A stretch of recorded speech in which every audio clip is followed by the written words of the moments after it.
Hello guys, welcome back to our video updates. It's Sade bringing you a video regarding student loan repayments during the coronavirus outbreak.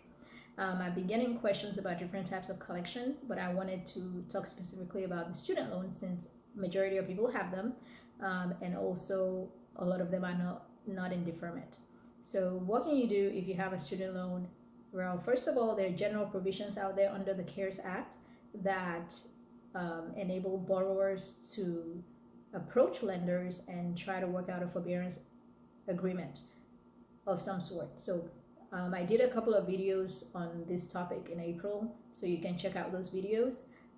If you have this specific types of loans that I'm about to discuss, then this video will be for you. The loans that I'm seeing that are covered specifically under the CARES Act are those direct loans held by the U.S. Department of Education, and also the federal family education loans held directly by the U.S. Department of Education. So Perkins loans are not named on there, and neither are the private student loans. So I'm not sure how to figure out exactly if your loan is held by the U.S. Department of Education directly. However, contact the lender or the servicer for the lender.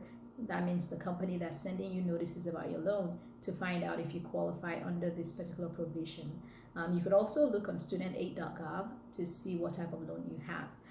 So what provisions are there? The provisions talk about an administrative suspension of student loan payments. So it's an automatic suspension from March 13th, 2020 until September 30th, 2020. You don't have to do anything to qualify. The government is supposed to send a notice. If you do qualify, they're supposed to send a notice to tell you as much. And starting in August, they're supposed to send out reminders to let people know that the suspension period is about to be over. I do personally think that the government is probably going to extend that suspension period because the economy is not really on the upturn yet. So we'll see what happens. The other thing that the provision says is that the interest should not accrue during the suspension period, and they should not report anything negatively on the credit reports during that period of time. So it will look on your credit report as if you're making your normally scheduled student loan payments. It doesn't matter if you're under a special program like an income sensitive repayment program, a rehab program because your account was in default, or a public service loan forgiveness program or other loan forgiveness programs. This period of time is supposed to be counted as if you were actually making your regularly scheduled payments on time. So make sure and keep an eye on that.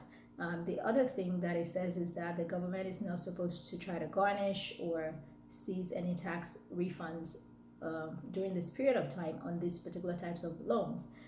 So also keep an eye on that. If you're in the category of people that a garnishment is already initiated on your account, perhaps your bank account was already frozen or your tax refund was already seized by the government, you should look into talking to a local lawyer in your state to see if they can fight that and get you a refund back.